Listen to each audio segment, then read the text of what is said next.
Hello, Toledo. It is Wednesday, April 29th, and I'm here to read to you a book by the talented Chris Van Dusen, and this is called Down to the Sea with Mr. Magee.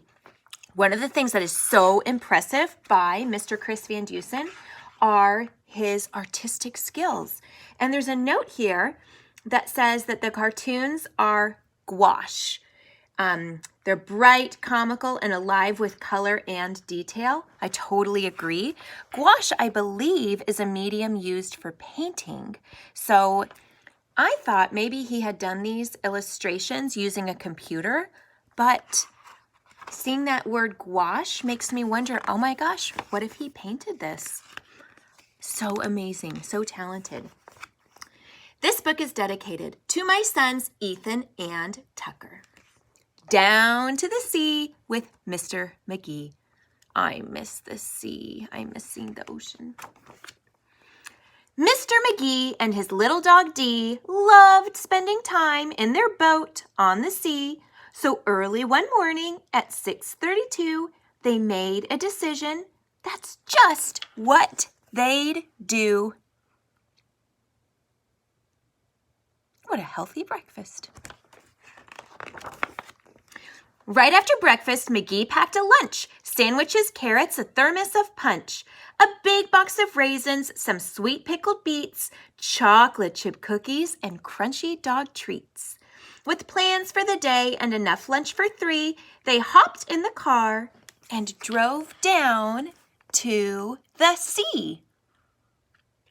Same setting from our story yesterday. The pair left the dock at 7 o'clock and motored their way around Eagle Egg Rock. They passed by the lighthouse and by the old wreck with Magee at the wheel and Dee on the deck.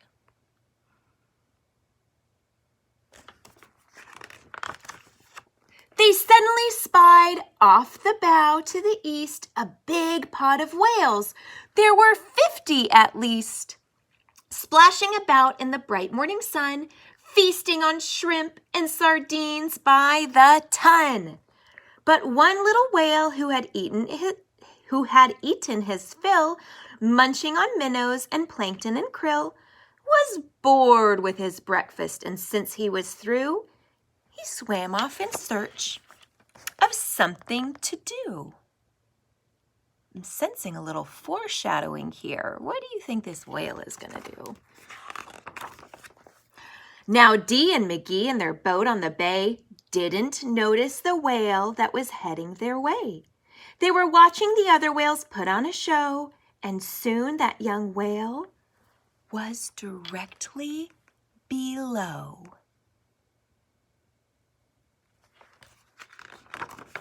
From under the sea, the little whale spied Magee and Dee's boat, but not them inside. He longed for adventure. He wanted to play, so he bumped at the boat in a most friendly way.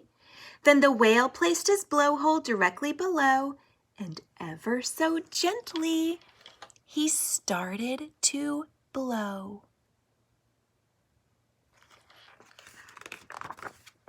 Magee saw the bubbles, he felt the boat sway, then up went the boat on a fountain of spray. Higher and higher the little boat flew, as harder and harder that little whale blew. Then the whale blew a blast as hard as he could, much harder, in fact, than a little whale should. And that final blast blew the boat up in the sky, first 30, then 40, then 50 feet high.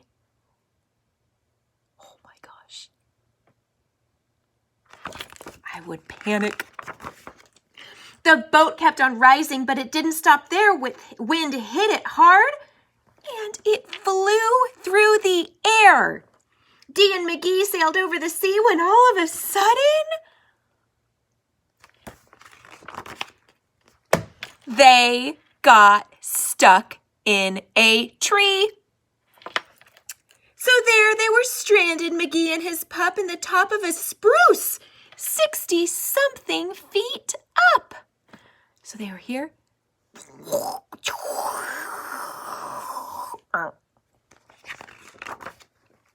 From their perch in the sky, the two watched in dismay as the whale far below swam swiftly away. Magee was downhearted. Just what could he do? They seemed hopelessly stuck, but little Dee knew.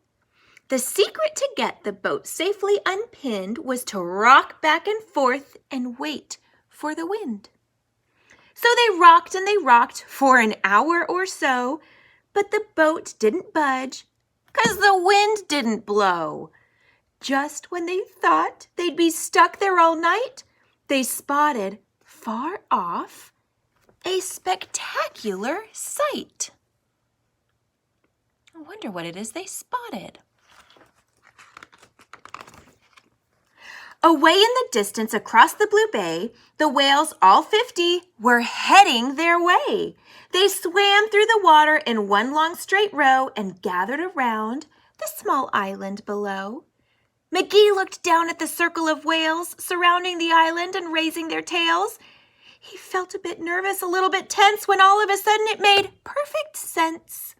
"They're trying to save us!" he shouted with glee. "Hold on, Dee, hold on, as tight as can be."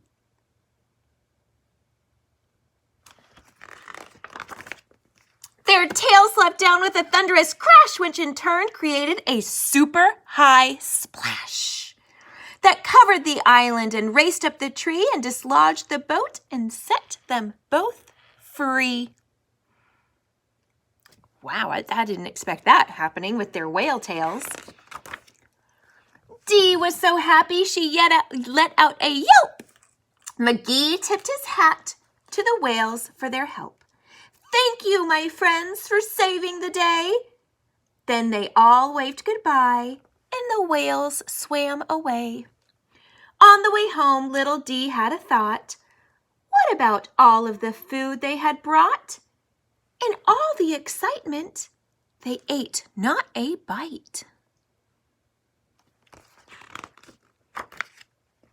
So they saved it and had it for dinner that night. Hey, I think there's some common themes going on with his books. Didn't they have s'mores in their backyard from the book I read yesterday? Anyways, I hope you enjoyed listening and following along to Down to the Sea with Mr. Magee. Have a wonderful day.